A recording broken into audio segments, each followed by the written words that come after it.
IELTS listening. You will hear a number of different recordings, and you will have to answer questions on what you hear. There will be time for you to read the instructions and questions, and you will have a chance to check your work. All the recordings will be played once only. The test is in 4 sections. Write all your answers in the listening question booklet. At the end of the test, you will be given 10 minutes to transfer your answers to an answer sheet. Now turn to section 1 on page 2 of your question booklet.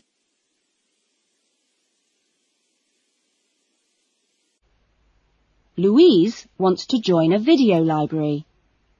You will hear a conversation between Louise and the owner of the video library.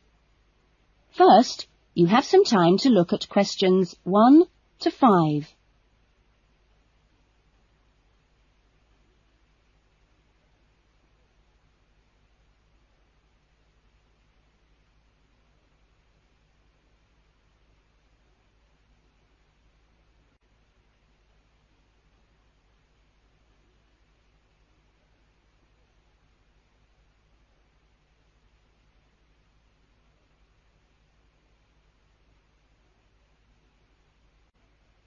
Listen carefully to the conversation and answer questions 1 to 5.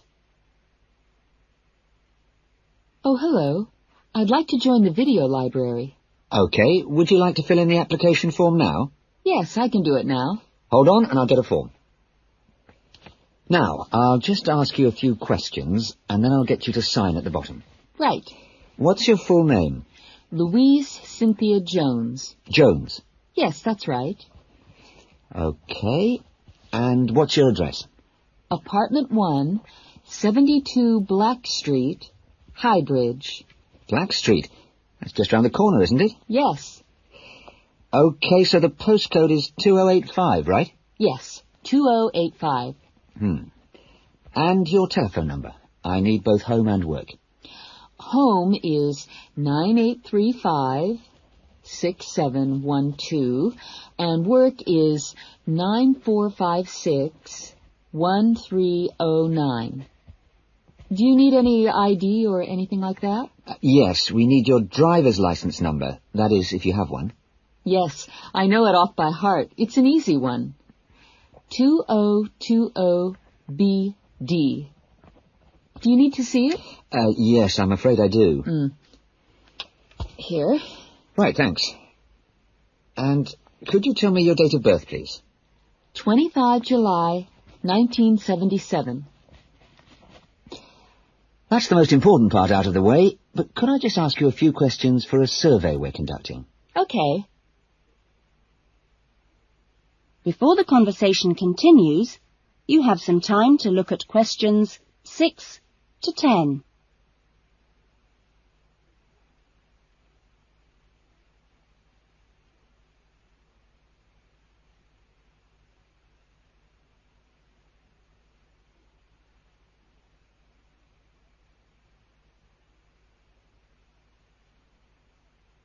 Now listen carefully and answer questions 6 to 10.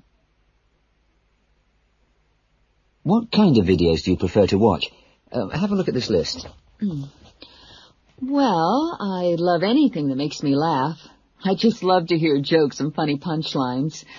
I'm not very keen on westerns, although my father likes them. But I'm a real softie, so anything with a bit of a love story is good for me. It doesn't matter how old. Not musicals, though. They're too much. Anything else?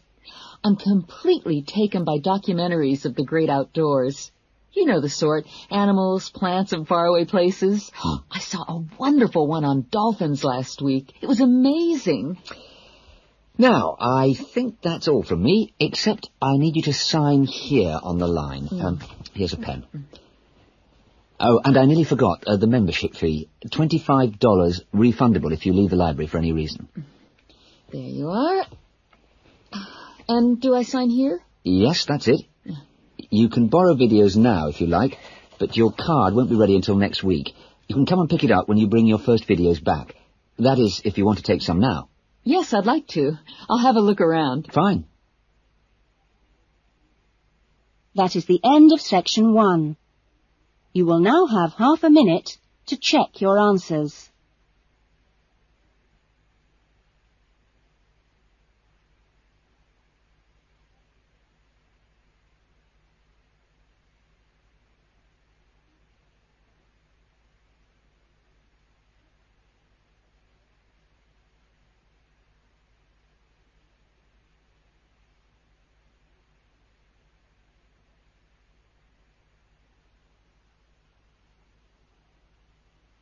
Now turn to section 2.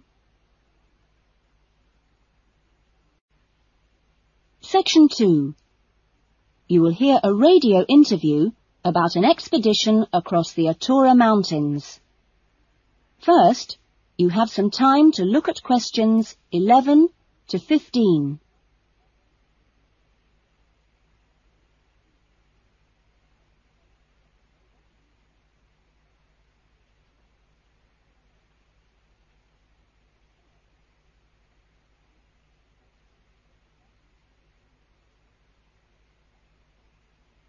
Now listen carefully to the interview and answer questions 11 to 15. A dream came true in 1995 when, over 96 days of the spring and summer, an expedition of 4 men undertook what they believed to have been the first and only complete end-to-end crossing of Morocco's Eterna Mountains. I talked to Charles Owen, the leader of the expedition group, about the trip. Charles, how much planning went on beforehand? Well, as you know, I run these walking trips across the mountains for tourists, and over the years I've collected maps and other data to prepare what I call a route book for this trip. And this book basically shows the route across the mountains that we took. You actually broke records while you were out there, didn't you? Yes, it was 900 miles in total, and we managed to climb 32 peaks that were over 3,000 metres high, including Tube Karl, which is, of course, the highest in North Africa. Yeah. We weren't actually out to make a name for ourselves. It just happened, really. What was the weather like? Oh, it got us right from day one, and we were pretty taken aback, really, to find that it rained on quite a number of days. And so we were forced to start replanning our route almost from the outset. One of the obvious problems is the heavy snow which blocks the mountain passes, so you have to make considerable detours. When we were on the way to Imilchil, for example, the snow forced us into a northern bypass, which was new to us. But anyway, either way, we would have been rewarded because, well, we fell upon amazing high meadows, huge gorges, and wonderful snow-capped mountains. The scenery was as fine as any we saw on the trip, and that was how it was every time. Having to take another pass was never a disappointment. You now have some time to look at questions 16 to 20.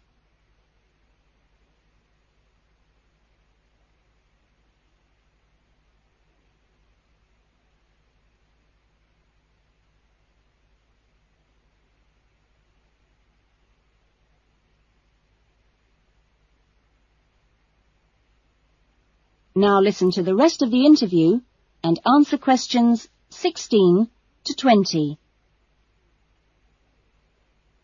It was in many ways a social trip, wasn't it? Yes. We'd arranged to meet up with friends at various points on the journey. I mean, this was actually one of the purposes of the trip. And we managed to keep all these dates, which, well, it's amazing, really, considering the detours we made.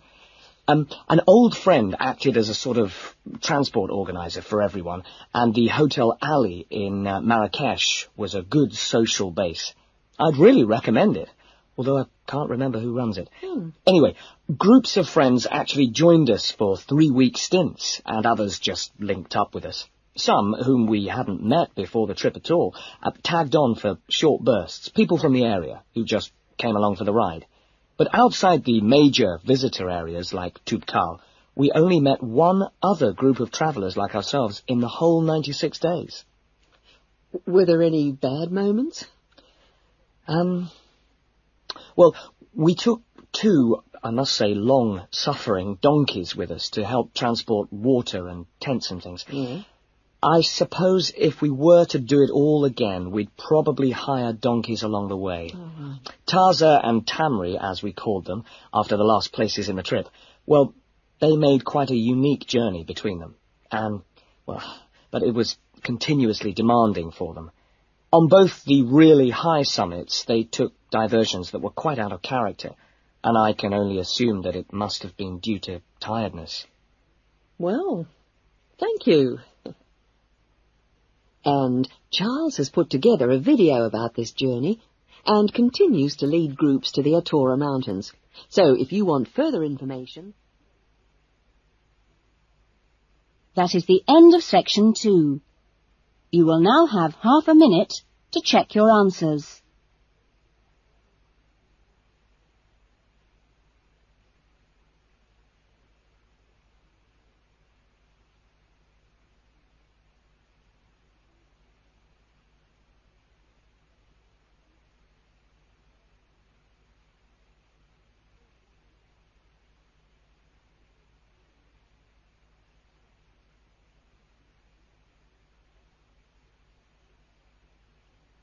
Now turn to section 3.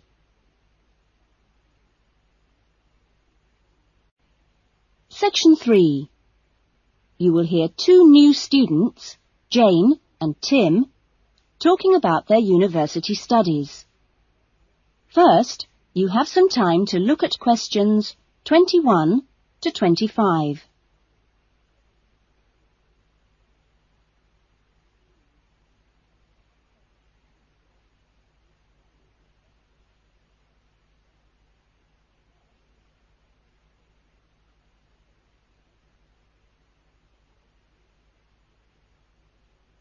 Now listen carefully to the discussion and answer questions 21 to 25. Hi, Tim. Jane. How are you? Fine. I've been wondering when I'd run into you. Have you been here long? I arrived yesterday, on Sunday. How about you? I got here a few days ago, on Saturday. No, wait a minute. What's today? Sorry, Friday, not Saturday. But we didn't have to be here till today. Yes, I know. But I wanted to get my things moved into my room and just take a look around. Mm-hmm.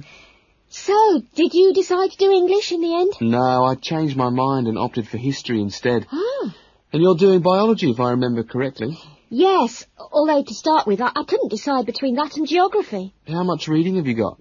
I was given an amazingly long list of books to read. See? Wow, it does look pretty long. Well, I counted 57. I could hardly believe it. What's your list like? Well, it's not as long as yours, but it's still pretty big. There are 43. I don't know how I'm going to get through them all. Well, you don't have to read them all this week. You just have to stay ahead of the lectures and seminars. Have you got your class schedule yet? Yep, it came with a reading list. When's your first lecture? Tuesday. How about you? The day after. It's my busiest day. I've got 2 lectures in the morning and 1 in the afternoon. Before the discussion continues, you have some time to look at questions 26 to 30.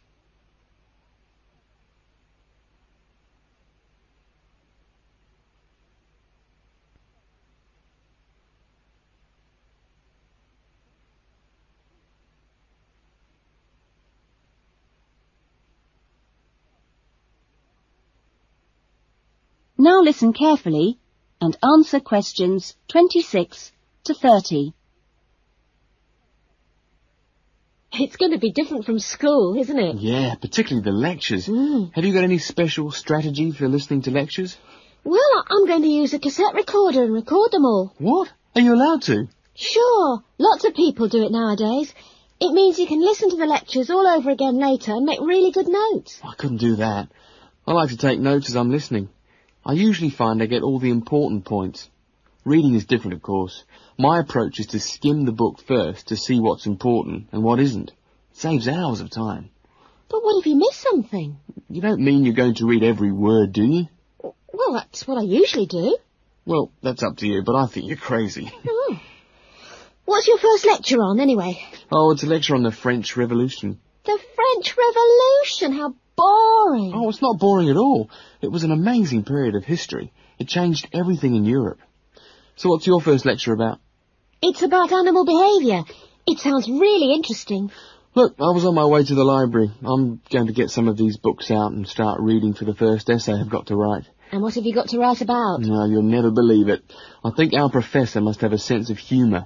He's given us the title, Why Study History? That's a good one. When you find the answer, let me know. No, I'm going to enjoy writing it. Have you been given any writing assignments yet? Yes, I've got to write about animal language. That sounds a challenge. I suppose you'll be off to the zoo to do field research. That is the end of section 3. You will now have half a minute to check your answers.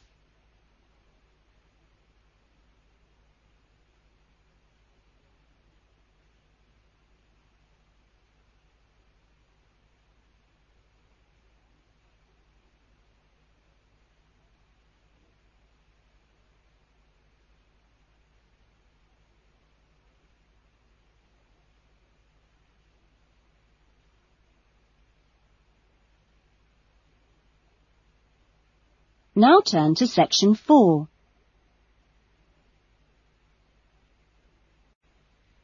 Section 4. You will hear a lecture being given to school leavers on the jobs people can get in sport and the training programs available to prepare for those jobs. First, you have some time to look at questions 31 to 40.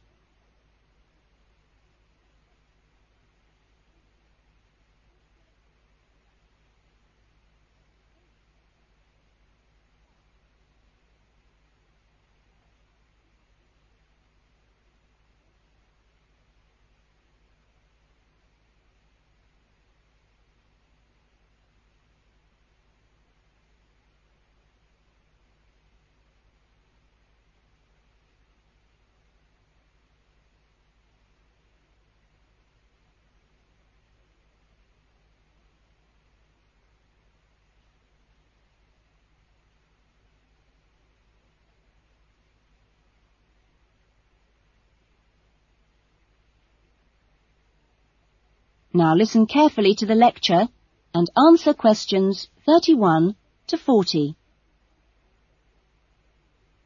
Welcome to Further Education Information Week.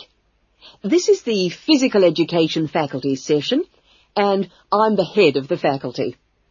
During the course of this morning, we hope to give you a clear idea of what we offer in our training programs, and we will look at the types of courses and the entry requirements, if any, for those courses. Some of these courses are open to school leavers, but for some, you need previous qualifications or relevant successful employment. So, firstly, the Physical Fitness Instructors course is offered as a 6-month certificate course, which includes an important component of personal fitness, but there are no specific entry requirements. For sports administrators, we provide a 4-month certificate course, but you should be aware that this is designed for those who are in employment. This employment must be current and related to sports administration. For the sports psychologist course, we offer a 1-year diploma course, but this diploma course is available only to those who already hold a degree in psychology. So you need to make sure you have that before you apply to do this course. Now, for physical education teachers, we offer a 4-year degree in education. This degree course is designed for preparing students to teach in primary and secondary schools and needs no prior qualifications, as it is entered directly by school leavers. And lastly, for the Recreation Officers course, we offer a 6-month certificate. Entry to this course normally includes applicants of a wide range of ages and experiences, but we do not insist on any prerequisites for this course. Remember that this is a vocational training institute. We train you so that you can take up a particular kind of job. So it is important that you know the main roles of the jobs, what the work is like, and what kind of qualities you need to succeed at them. A physical fitness instructor works in health and fitness centres, preparing individual programs for ordinary members of the public. Physical fitness instructors prepare routines of exercises to suit the individual client's age and level of fitness. Sports administrators run clubs and sporting associations. Their duties include such things as booking playing fields with local councils and organising the schedule of games or events for the club. So they need good organisational skills. Sports psychologists spend time with professional athletes, helping them approach competition with a positive mental attitude to enable them to achieve their personal best. They do this by improving motivation and concentration, or assisting with stress management. Physical education, or PE teachers, instruct young students in how to exercise, play sport, and do other recreational activities correctly and safely. PE teachers help the development of coordination, balance, posture and flexibility, with things like simple catching and throwing skills. They are not expected to be experts in all sports, but must be able to show students the basic techniques involved in a wide range of activities. Recreation officers often find themselves working for local government authorities and local groups. Their aim is to raise people's awareness of healthy lifestyles and improve general fitness through arranging recreational activities for groups of all ages, from the very young to the elderly. There are many other job opportunities which our graduates can look forward to. If you're interested in any of these, then I suggest... That is the end of section 4. You will now have half a minute to check your answers.